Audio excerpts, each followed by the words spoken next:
আসসালামু আলাইকুম সবাইকে। আশা করি সবাই ভালো আছেন এবং সুস্থ আছেন। আজকে আমাদের ওয়ার্কশপে দুইটা গাড়ি আসলো, একটা হচ্ছে হাইস 2017 মডেল এবং একটা হচ্ছে এক্সনোয়া 2012 মডেল। এবং দুইটা গাড়ি সাধারণত বেশ কিছু সমস্যা নিয়ে আসলো। বিশেষ করে হাইস গাড়িটার যে সমস্যা সেটা হচ্ছে আরপিএম ড্রপ করে এবং মাঝে মাঝে গিয়ারের সমস্যা হয় এবং পিক আপ ছেড়ে দেয়। সো ইস্যু নিয়ে গাড়িটা আসলো, আমরা গাড়িটা ডায়াগনোসিস করতেছি এবং যে ইস্যু আছে সেগুলো আমরা ইনশাল্লাহ সলভ করব। তো আমাদের অলরেডি ডায়াগনোসিস প্রসেস চলতেছে। এবং এক্সনোয়া গাড়ির যে সমস্যা সেটা হচ্ছে গাড়িতে এয়ারব্যাগ বাতি জ্বলে থাকে এবং এই গাড়িটার এবিএস ইস্যু, এবিএসের সিগন্যাল জ্বলে থাকে এবং চেক লাইট অন হয় ব্রেক বাতির পাশাপাশি ইঞ্জিনের যে মেইন চেক ল্যাম্প সেটাও জ্বলে থাকে।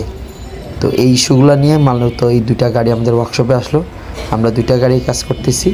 তো ইনশাল্লাহ আমরা এই গাড়িগুলো কমপ্লিট করে ফাইনালি আবার আপনাদের সাথে আরেকটা আপডেট দিব। আপনাদের গাড়িতে যে কোনো ইলেকট্রিক্যাল, মেকানিক্যাল বা হাইব্রিড, নন হাইব্রিড গাড়ির যে কোনো সমস্যা সমাধানের জন্য সরাসরি যোগাযোগ করুন ফয়সাল কার ডায়াগনস্টিক্স অ্যান্ড সার্ভিসের সাথে। সবাইকে ভিডিওটা দেখার জন্য ধন্যবাদ। আসসালামু আলাইকুম।